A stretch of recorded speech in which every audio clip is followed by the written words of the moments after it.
Hello, darlings. It's Gordana Micic, Gordy, that Balkan girl, finally decided to do, had an idea, Eureka moment.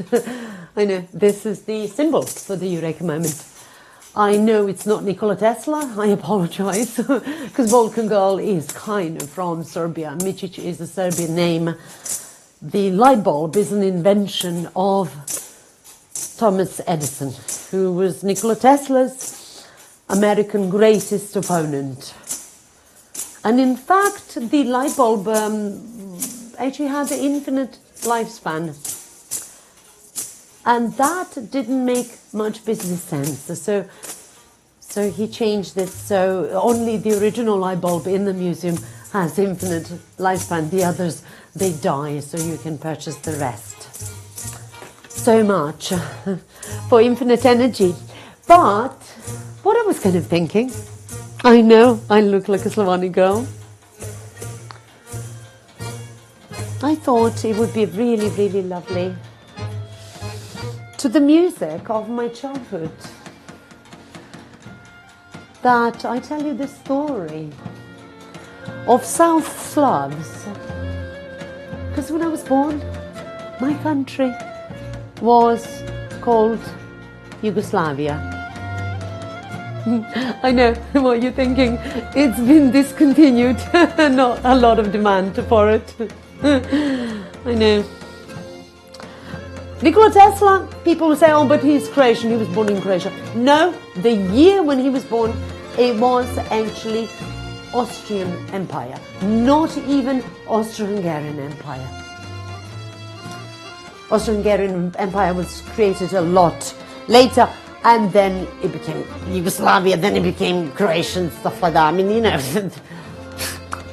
in the future, I mean, it could be Russia, it could be NATO. We don't know. We don't know. I mean, we're kind of like, oh, we're just hoping for the good owner of the land. So, what is Balkan Girl about? In my life, each section of my life started and ended with a contract, which I signed. Sometimes there was no ink involved. It was just psychological, emotional contract. So here goes.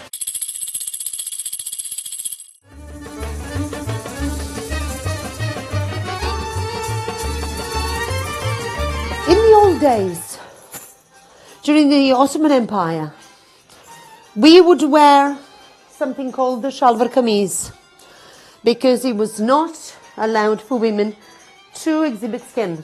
So this one,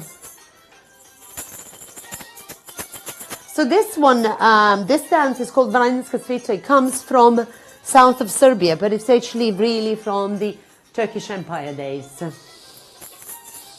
And it's beautiful for building energy, which I need to do.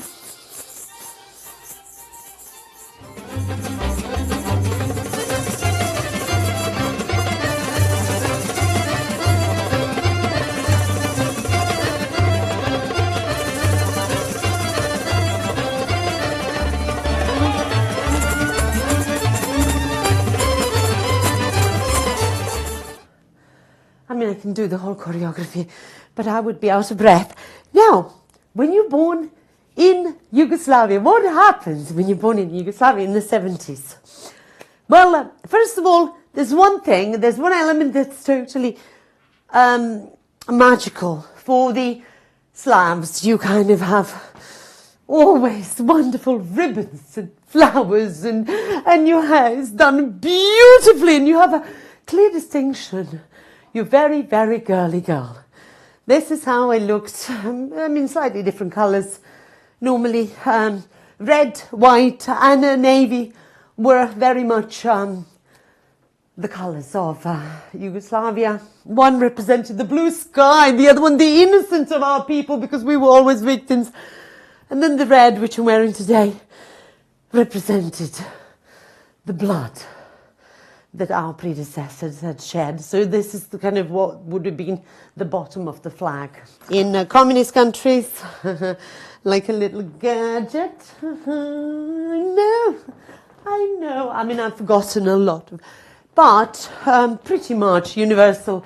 You do your gymnastics until your parents realize that you are given some drugs to stay flat-chested, and then that's normally when you change to ballet. You change to ballet, and then you realize, oh my God, I can do so much better than that. I can do swimming. I can do synchronized swimming. So, as a girl, you have a choice. Do you know? As a girl, do you know what Gordy did? Gordy did football, rugby, tennis, climbing trees.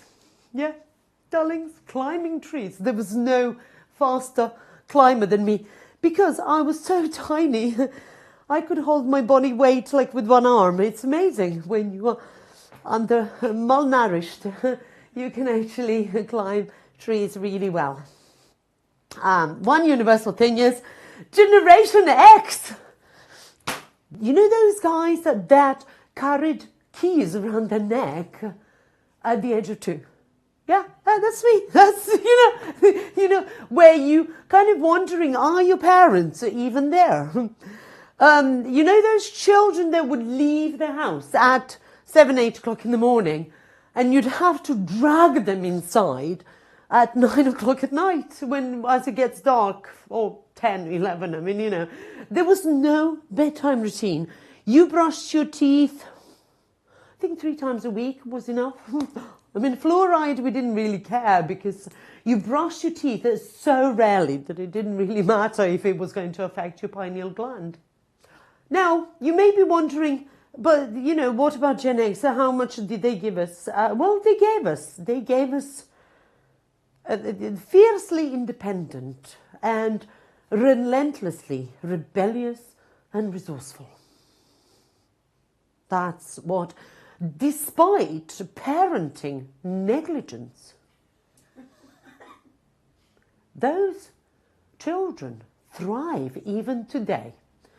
One of the mottos of Gen X, which I learned when I was 5, I made my first lamp. It was kind of similar. It wasn't like a long life bulb, but they weren't. It was all glass. And it blew up. It nearly killed Dad and me. I mean, when you're like at the age of 5, you derive a circuit and it blows up. And Dad and I, we had such a laugh. So my motto became very early on at the age of 5. If you want something done, do it yourself. I know. That's it. Yeah. When you are a child at the age of 7, you swear allegiance. Danas kada postem pionir. Today, when I become a pioneer, I am giving my honest word of honor that I will work hard and honorably, and I will be a good student, willing to learn, that I would love our sovereign country, Social Federal Republic of Yugoslavia, the land of South Slavs, Yugoslavia, that I would develop brotherhood and unity. Where are the women there? And the ideas that Tito was fighting for, why did he have to fight for these? That I would respect all the people of the world who want freedom and peace. What? No? What, others don't want peace and... Yeah, I swore it. That was it. That was it. I swore it. Even today, age 21 plus, I actually believe that this is my first contract. This is an undisputable contract. There are times when I'm actually feeling like,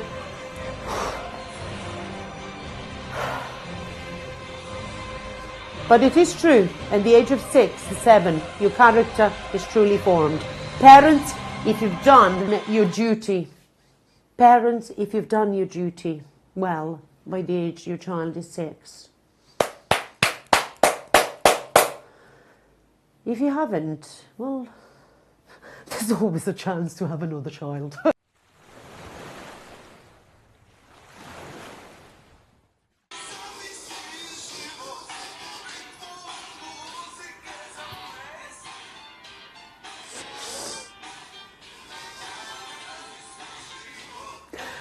I love this music. Zamisli život u ritmu music is a place. I can't play it all because I don't own the rights. It's actually one of the Croatian singers. Zamisli život u ritmu music is a place. Imagine life in the rhythm of music. Well, you know what, darlings? I actually realized that as an engineer who decided at the age of 5 to become an engineer, I realized, the Balkan Girl realized that actually the frequencies are everything, that this universe actually speaks frequencies. Right now, if you're watching this space, you know, you vacuum anything, you know, and you may think, oh, it's an empty space. We're made of atoms. Well, yeah, as a teenager, even as a teenager, they were already discovering quarks. We already knew that there was a lower unit. Quarks make up the nucleus of an atom. Atom was like the most elementary fundamental particle.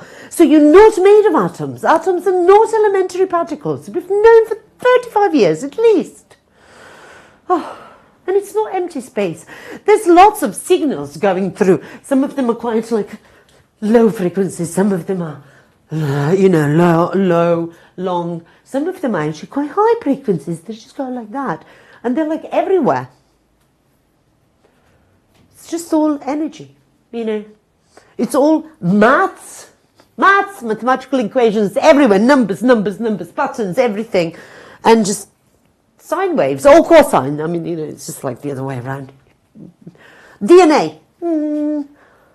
It's a sine wave, but just like looking vertical. Everything, you know, even my speech right now, your heart rate right now, everything is sine wave, darlings. And we kind of take things, we sometimes think about things like one-dimensionally, two-dimensionally, just because we can position it on X, Y plane. This world is like three-dimensional, but actually there's soul to everything. There's fourth dimension.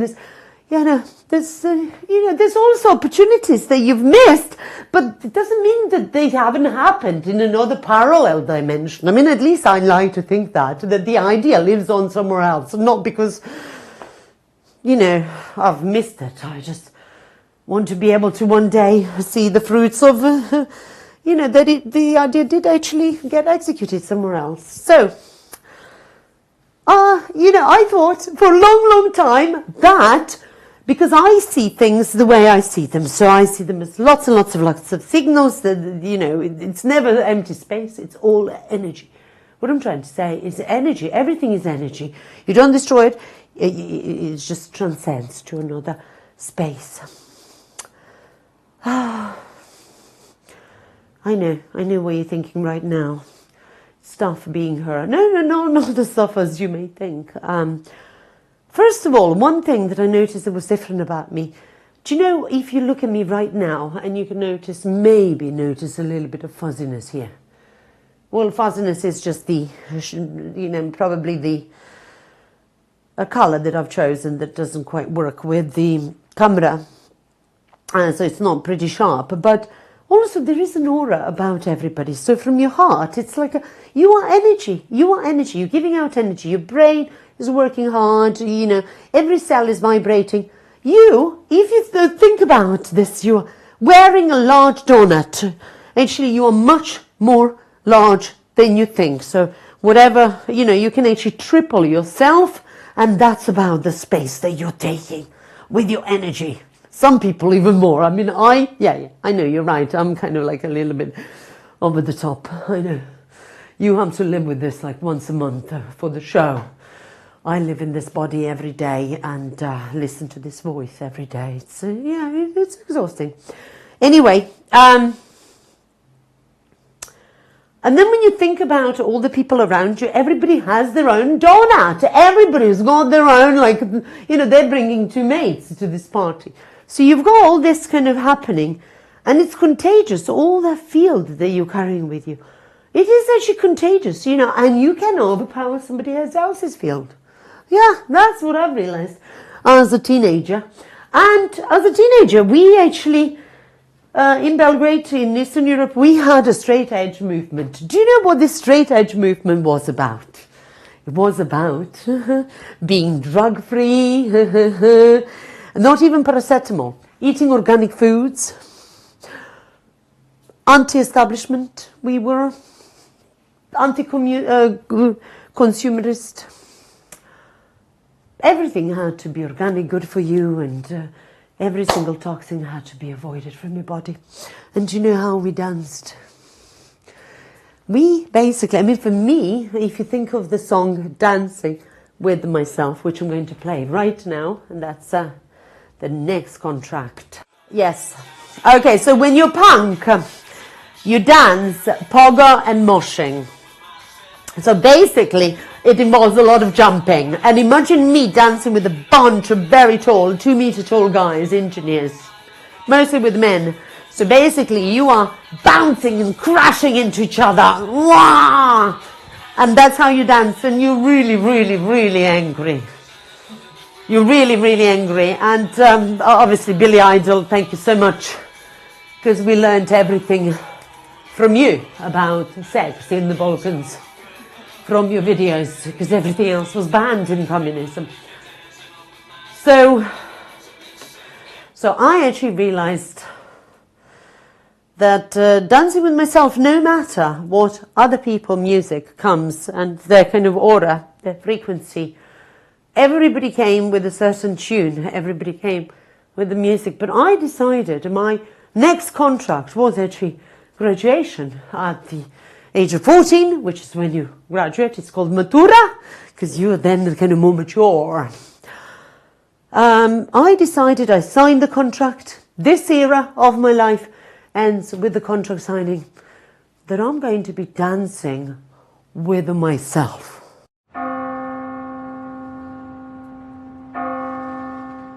This is the point in life you learn to dance paso doble. You learn, because working with lots of men. What my auntie, another Micic lady, Micic, by accident really, by accident somebody put a gun to her face, like, to become a president. It happens, because the country needed it, you sacrifice. So the top job in the country was gone. I could become anybody, I could become a pilot. Oh, I'm so looking forward to it. Engineer. A whore. Well, kind of every woman becomes that at some point in her life. I mean, not that you kind of like become it. Just kind of, in theory, really. Because there's not a moment that you can actually say truly that you haven't felt like one. That you haven't sold your soul for something. Either diamond earrings or a job, you know. I can't remember that moment, but I'm sure it's there. It's just because I can't remember it. So, what my auntie told me, when you're working with lots of men, the first thing, when you're working and studying with lots of men, you get a big skirt. You get a big skirt, okay? Because men will hide behind it. And I always hoped that one of them was going to go under. So, how does a poor Eastern European girl study abroad? Well, she develops an high IQ. And she applies for grants, scholarships, international scholarships, from the European educational bodies all over the place. And then she gets it. But actually, when I think about it, I never actually applied for a university place, never applied for a job, and I never applied for a grant. And I got it. Now, you may think, how does one get it not applying? It's all about managing people's expectations of you. So if they have a high expectations for you, they will actually fill in those forms for you, which is really useful because my English wasn't that good. My French was much better, but the forms were in English. So they fill in, and as they fill in the forms to kind of pass the different standards for you, you learn about yourself, what you're capable of achieving. When you go and study with lots of men, what you learn is you don't want to get a free pass. So it's still the football, climbing trees, rugby come in useful. Paso doble dancing, everything comes in. Shooting, now, I didn't actually realize that you don't get sexually harassed when everybody in your environment knows that you know how to shoot very well. Now, this is your, actually, it's not Eastern European, it's a Western bomb. It's Western produced. I mean, Western investing in East, I mean, it's a known thing. And actually it was given to me by a very dear man. Very dear man that I'm sure loved me so much. But when he gave me this as a token of his love and appreciation, I was like, he is so going to bomb in this relationship. Don't you think? I mean, it's like all over. Yeah, and it was true. Yeah, he did. I did keep a present. I'm actually keeping this because just in case, if I see him, it's very heavy. I will throw this back at him and hopefully he won't catch it. The section of my life ends with a contract called graduation. You know, when you're wearing those lovely, lovely, like the square hats and the job offer. So it actually ends with the signing of acceptance of a job. I know. It's. I also thought that it would be more glamorous than that. Right. So she signed a job offer. This is it. This is what happens, darlings. Yes. And at this point, you do. What's the dance you do? Well, you kind of do Viennese waltz. You kind of go around in circles a bit. And then you also do rap, a little bit of rap, kind of like, oh, it's a little bit uncomfortable, a little bit disorientating. But essentially, the next few years is about realizing that we will have women and men comparisons big time. For me, big thing. So, and I'm so glad you're noticing that I now look a little bit more like a man. I'm hiding my breasts, I'm hiding my waist, my wonderful waist. Yes, I know what you're thinking, it's very tiny, isn't it? I know it takes a lot of work, this body. Yes, I am so modest and humble. I'm glad you noticed that too. But essentially, when you're working with men, you end up looking a bit like them. The only thing that distinguishes you is high heels and occasionally mascara and lipstick. I mean, sometimes I even have short hair altogether because why would you bother having a long hair? Like, it's not going to be making a differentiate. In fact, it's going to be reducing your chances for equality of pay. Now, we are in the UK. We're talking about equality. I met Samira Ahmed is the surname. Oh, it was the latest international conference. We were talking, oh my God, women in TV, just. So it's not just on TV. I mean, yeah, this is, stream TV, absolutely. Thank you, Wellbeing Studio, and E360 TV and Apple Android. You came in late. You know who you are. Amazon Fire, Roku, YouTube, everybody. YouTube, you need to sort out your account. You need to sort out your account. It's really bothering me. I'm a managing consultant. I really can't let you get on with that. But, we need to get that right. Pay equality. Did you know that in the UK, yes, at this point, Balkan Girl, that's why I'm wearing these colours to fit in. Flowers gone. Paso doble skirt gone. We've got to blend in right now. I mean, blend in. I mean, what's the difference? Equality of pay. Did you know that in the UK it was the worst during the wonderful longest stunt by the Iron Lady? No, not me. I'm just a fake version of that, really. Margaret Thatcher. Milk snatcher? What do I hear you saying? Maybe, I don't know. I wasn't there. I'm not into milk that much. But Theresa May, with an H, that's how you spell her name, the biggest pay gap was actually while the two ladies were prime ministers. I mean, I'm not even going to count the other one, Liz, whatever. I mean, 40 whatever days. I mean, that doesn't even count. It's kind of like, oh my God, that's not even a temp job. Sorry. Made myself laugh. Like, doesn't count. I only count 2 female prime ministers for the UK. But the pay gap was the biggest. And it made me think, it makes you think. So, do you know, if you are going to be a leader, aren't you going to be living by some values? Well, of course you are. It doesn't necessarily mean that you will be representing the values that you physically may represent for the population. Maybe you will be just I mean, I'm not going to say sol, but maybe you will be playing for the other team. That's what I'm saying, you know.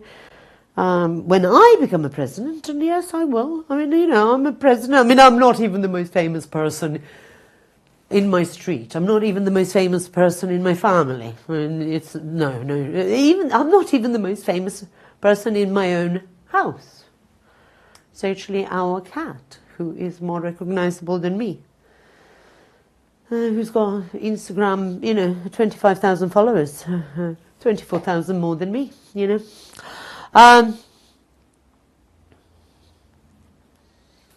But what I will say, in the corporate environment, I've experienced some things where you kind of, I don't know if to call it gaslighting or whatever. Once a man said to me, "Don't you worry your pretty little head about it." And I looked around the table and I'm surrounded by 14 males. 14, I counted them, including him, 14. And I realised, no, I'm not going to worry my pretty little head about it. I worked jolly hard. It took me 4 years, got promoted. And you know, half of those men got fired after I took up a position after chairing those meetings. Yeah, it was fun. Never worried my pretty little head about it. So what I'm trying to say is, when I watched and I got really, really pissed off in the Parliament, I was watching the Theresa May. After the point when she lifted her head in her hand to speak up, take a guess mentally how long on average it took a man to speak and how long it took her. I mean, there were only 2 women in the Parliament at that particular point when you go to the public gallery of the House of Commons. A man on average, it took between 3 and 7 minutes to speak after putting his hand up. Theresa May, 47 minutes. I know, she wasn't a priority. So, what happens when you dress like this, and how do you end this contract? Well, you get yourself married, you get pregnant, and you sign voluntary redundancy when you get fired on 3 days after giving birth.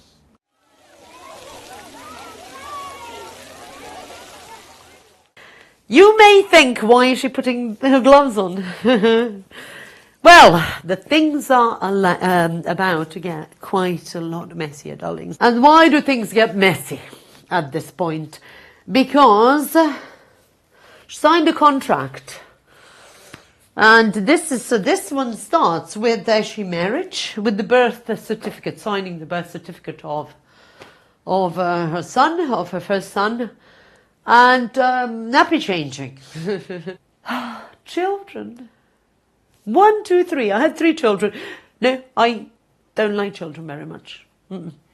I just like to make love. Things happen.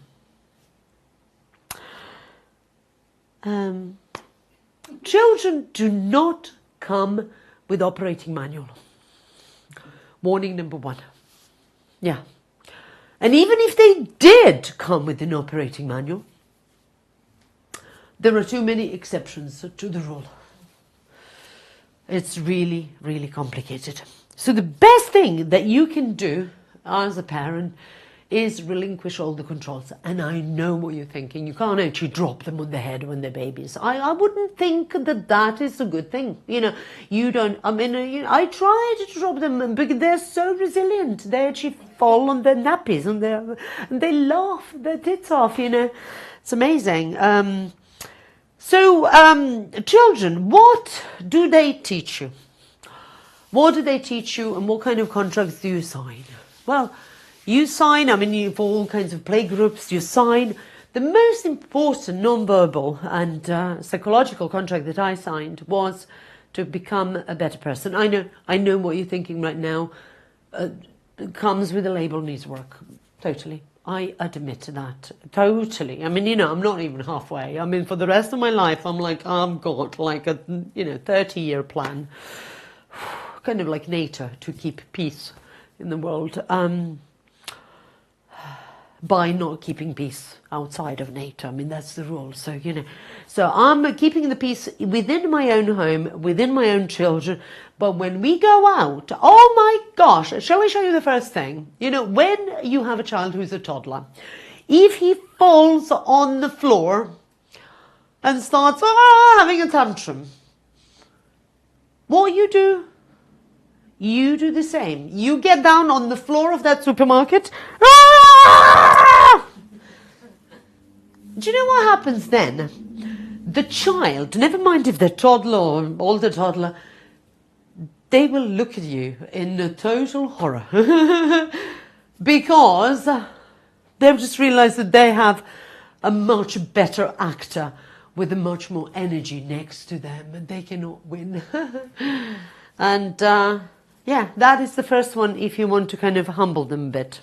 Now, if you don't want to kind of teach them to eat sweets, I would say totally like imagine invisible blockage through the sweets aisle. They don't need sugar. They don't need sugar, darlings. No sugar. Not good, especially today. Instead, you say to your kids, you ready for this? This is like golden nuggets of information I'm giving you. If you are really, really, really, really good, we'll go to the aisle where broccoli is. And if you're really, really, really good boy, you get to pick a broccoli and green beans. Carrots. Oh my, what? You really want, you think you've been like, no, that's for Christmas. It's for Christmas. My son, until he was about 5 years old, did not know the supermarkets had sweet aisle. That's it. Yeah, I know. Now, one of my sons has said, Mom, you had a tough life. We totally get it. You had 3 sons and you are coping with a very important kind of development yourself. You are in the process of growth yourself. I'm like, the worst thing that can happen to you, darlings, as a parent, is that you decide what you want to be when you grow up. Because I think then you just, as a parent, as a human being, you've lost the plot. Just give up. Just give up. Just pack up and just go and think about it. Sit on a naughty step for 1 minute for each year of your life and then come back and we'll talk. How does this end? Well, I don't know yet, darlings. Fingers crossed. But somebody told me that this section of your life ends when they move out. So, what contract do I sign now? Because I have probably another 20, 30 years of productive physical energy in me. So can I please have my original contract signed age 7 that I will learn and work hard? Still stands. Respect my parents and elders and and be honest and authentic friend, still stands, who keeps given word that I would love our country. Well, I mean, now it's kind of expanded onto wider because the country is discontinued. That I would develop a brotherhood and unity,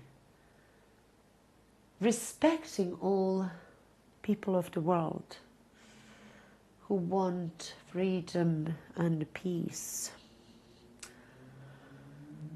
And I think it is actually in the last two words, Slobodu i mir. Mir, as you know from some space explorations, means peace. Sloboda, from Slobodan Milosevic, for example, but it's not the word I actually want in my show. But yeah, that's the reason why I'm in the UK. Thank you, Slobodan. Thank you, Slobodan, for making it so unsafe for me to live back home that I had to move here and succeed. So freedom and peace actually probably means knowing all the small print and staying open, not actually signing anything if you don't have to. Just being open. Being open to learning, to accepting healing, to accepting help, accepting that you will never be perfect, that you may go tomorrow, that sometimes the fear of failure is the same as fear of success, that we are all perfectly imperfect, as well as our written and unwritten contracts. I've been Balkan Girl, Gordana Micic, and I hope you enjoyed this and reflect and find it also educational and manage to laugh at yourself, which I have tremendously enjoyed myself. Thank you.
Hi, I'm Amy Joy, and I'm the host of Get Your Together Live with Amy Joy.